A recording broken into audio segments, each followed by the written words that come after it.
আসসালামু আলাইকুম রহমতুল্লাহ। সকলেই ভালো আছেন? আমি আলহামদুলিল্লাহ ভালো আছি। আজ আপনাদের নতুন একটি সেটিং দেখাবো ফেসবুকে, যে আপনাদের ফেসবুক যদি হ্যাক হয় তাহলে সহজেই রিকভারি করতে পারবেন, এবং হ্যাক হওয়া সম্ভাবনা নাই বললেই চলে। 99% হ্যাক হওয়ার সম্ভাবনা নাই। আর যদি হ্যাক হয়েও যায় তাহলে সহজেই রিকভারি করতে পারবেন। আর আমি বলবো এটি করলে অবশ্যই ফেসবুক আইডি হ্যাক হবে না। তাহলে ভিডিওটা শুরু করা যাক। রিকোয়েস্ট, যারা আমাদের চ্যানেলে নতুন আছেন অবশ্যই চ্যানেলটি সাবস্ক্রাইব করে পাশে থাকা বেল আইকনটি বাজিয়ে দিবেন, যাতে করে আমাদের সকল প্রকার নিউ আপডেটগুলো সবার আগে আপনার কাছে পৌঁছায়। আর সময় নষ্ট করবো না, চলুন তাহলে ভিডিওটা শুরু করা যাক।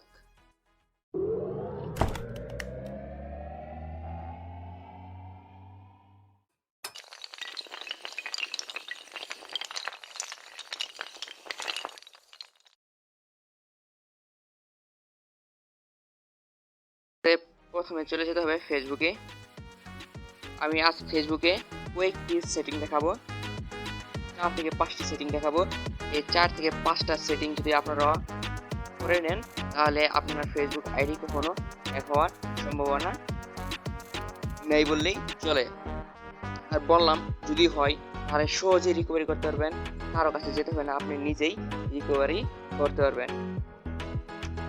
এর প্রথম একটা সেটিং হলো, সেটা হলো পাসওয়ার্ড আমাদেরকে স্ট্রং করতে হবে। এখন আমরা যদি পাসওয়ার্ড স্ট্রং করতে চাই, শুধু আমাদের কিবোর্ডে যা আছে তা দিলেই স্ট্রং হবে না। আর পাসওয়ার্ড স্ট্রং করার জন্য আমাদের সর্বনিম্ন 12টা পাসওয়ার্ড সংখ্যা দিতে হবে এবং মিশ্র সংখ্যা দিতে হবে। তার মধ্যে আমি আপনাদের একটা কিবোর্ড সাজেস্ট করব, সেটা হলো ম্যাথ কিবোর্ড। এখানে দেখুন, মানুষ এগুলো চিন্তাই করতে পারবে না এগুলো যে আপনি পাসওয়ার্ডে ব্যবহার করছেন। দেখুন, এগুলো যদি আপনি ব্যবহার করেন মানুষ বুঝবে না যে আপনি কি সেটিংগুলো ব্যবহার করেছেন। এগুলো যদি আপনি ব্যবহার করেন, আমি সাজেস্ট করব এগুলো ব্যবহার করতে। আর দেখুন, এগুলো যদি ব্যবহার করেন মানুষ আন্দাজে ভাবতে পারবে না যে আপনার পাসওয়ার্ড এগুলো আছে। এক গেল। আর দ্বিতীয় সেটিং হলো, এটাকে আমি সেটিংয়ে যে দেখাবো। এই সেটিংয়ে এখানে ক্লিক করুন, পাসওয়ার্ড অ্যান্ড সিকিউরিটি। এক নম্বর হলো যে ইউজ টু ফ্যাক্টর অথেন্টিক, এটা অবশ্যই অন করে রাখবেন। এটা যদি অন করে রাখেন তাহলে কেউ আপনার কোড ছাড়া লগ ইন করতে পারবেন না। এখানে টেক্সট মেসেজ, এটাতে ক্লিক করবেন, অথবা সিকিউরিটি কি এটা দিবেন। আমি সিকিউরিটি কি এটা দিয়ে রাখছি, টেক্সট মেসেজ দিয়ে রাখছি, আপনারা ওটা দিতে পারেন। আর সিকিউরিটি কি যদি আপনাদের কাছে থাকে ওটাও দিতে পারবেন।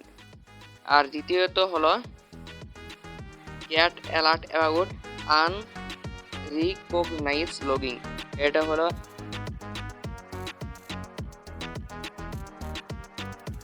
আপনার যদি আপনার এই ডিভাইস ছাড়া কেউ যদি আপনার অন্য ডিভাইসে লগ ইন করে তাহলে আপনার ইমেইলে এবং আপনার ফেসবুকে নোটিফিকেশন যাবে। এটা দেখুন আমি অন করে রাখছি, এই যে গেট এ মেসেজ, এটা অন করে রাখবেন। আমার এটা অন করে আছে। আর দ্বিতীয় হলো যে ইমেইল, এইটাও অন করে রাখবেন অবশ্যই, এটা অন করা আছে। আর আরেকটা সেটিং হলো, সেটা হলো ট্রাস্ট কনস্ট্রাক্ট। আমার এখানে কি জন্য জানি আসতেছে না, আপনার এখানে এই যে এখানে লেখা থাকবে, এটার নিচেই লেখা থাকবে ট্রাস্ট কন্ট্যাক্ট। ওখানে আপনি 5জন ফ্রেন্ডকে অথবা 3জন ফ্রেন্ডকে অ্যাড করে রাখবেন। যদি আপনার আইডি হ্যাক হয়ে যায় তাহলে আপনার ওই ফ্রেন্ডদের কাছে রিকভারি কোড দিয়ে আপনার সহজেই আপনার আইডিটা রিকভারি করতে পারবেন। আর শেষ যে ধাপ সেটা হলো check your important security setting, এটাতে ক্লিক করুন। এখানে দেখুন আমার এখানে দুটো ওকে আছে, লগিং অ্যালার্ট আর হলো password password is okay, logging এরাটাও ওকে, আর শুধুমাত্র turn on two factor authentic এটা আপনারা অন করে নেবেন, তাহলে আপনার আইডি কোনো সমস্যা হবে না। এটা আমার অন্য আইডি আছে, এখানে ক্লিক করবেন গেট স্টার্ট, যেখানে বললাম তখন টেক্সট মেসেজটা কি এটা অন করে দেবেন, তাই হয়ে যাবে। আমি ধরেন টেক্সট মেসেজ দিলাম, এখানে আমার দুটো নাম্বার সেট করা আছে, এই দুটোর মধ্যে একটা নাম্বারে আপনি দেবেন, অথবা আপনি এই যে এখানে অ্যাড ফোন নাম্বার এটা অন্য নাম্বারও দিতে পারেন। এটা এটা আমাদের গ্রামের একটা আইডি, আমাদের মসজিদের আইডি, এটা আপনাদের দেখালাম। আশা করি সকলে বুঝতে পারছেন। যদি ভিডিওটা একটু ভালো লাগে অবশ্যই একটি লাইক দিবেন, সাবস্ক্রাইব করবেন, পাশ থেকে বেল আইকনটি বাজিয়ে দিবেন। আবার উপস্থিত হবো অন্য কোনো একটি নতুন চোখ নিয়ে। আল্লাহ হাফেজ, আসসালামু আলাইকুম ওয়া রাহমাতুল্লাহ।